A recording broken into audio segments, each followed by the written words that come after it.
Hello everyone, मैं आज आपके सामने छायावाद के कवि जो कि छायावाद के प्रथम कवि हैं, जो कि प्रवर्तक हैं जयशंकर प्रसाद जी, उनके बारे में पढ़ाऊँगी। ठीक है, बताऊँगी आपको। तो आप प्लीज़ वीडियो को लाइक कमेंट करना।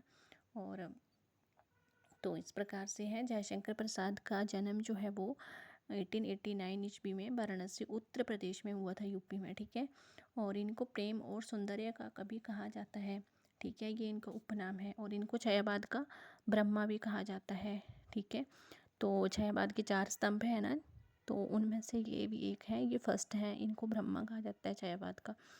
तो इनकी मृत्यु जो है वो 15 नवंबर 1937 में वाराणसी में ही हुई थी। ठीक है, इनके पिता जो थे वो श्री देवी प्रसाद साहू थे, जो इनका उपनाम है ना, साहू।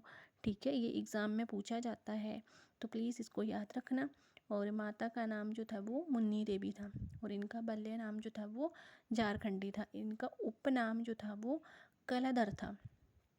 तो बचपन में इनको झारखंडी बोलते थे, और जब ये ब्रज भाषा में रचनाएं करते थे ना, तो इनका नाम कलाधर था। इसी उपनाम से इन्होंने अपनी एक प्रथम कविता लिखी, जिसका नाम है सावन पंचक। ठीक है, तो ये जो इनकी रचना थी ना, तो ये सबसे मतलब इम्पोर्टेंट रचना है, इनकी फर्स्ट रचना है, ब्रजभाषा में इन्होंने लिखी हुई है।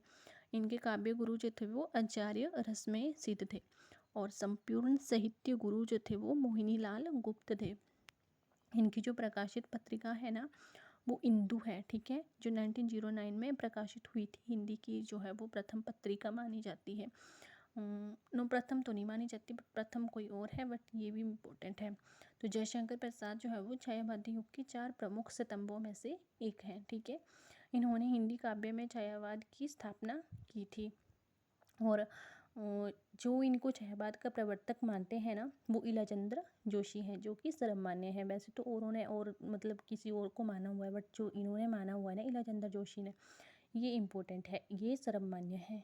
ठीक है, तो जयशंकर प्रसाद ने 9 वर्ष की उम्र में ही जो है वो कलाधर उपनाम से ब्रजभाषा में एक सवैया लिखा था, जो इन्होंने किसे सुनाया था? अपने काव्य गुरु रसमय सिद्ध को।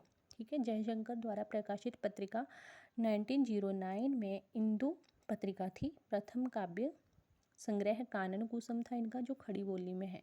ठीक है, कानन कुसुम जो है वो एग्ज़ाम में पूछा जाता है कि इनका कौन सा प्रथम काव्य संग्रह था जो कि खड़ी बोली में प्रकाशित हुआ था, तो वो था कानन कुसुम। और कामायनी रचना पर जयशंकर प्रसाद को जो है वो मांगला प्रसाद पारितोषिक मिला था। जो इनकी कामायनी रचना है, वेरी इंपॉर्टेंट है, 1935 की है। और इनको इस रचना पर जो है वो मांगला प्रसाद पारितोषिक मिला था, जो कि एक बहुत ही बड़ा महाकाव्य माना गया है। अलग अलग जो विद्वान हैं उन्होंने उन्हें अलग अलग उपनाम दिए हुए हैं, तो वो भी मैं आप लोगों को बताऊंगी।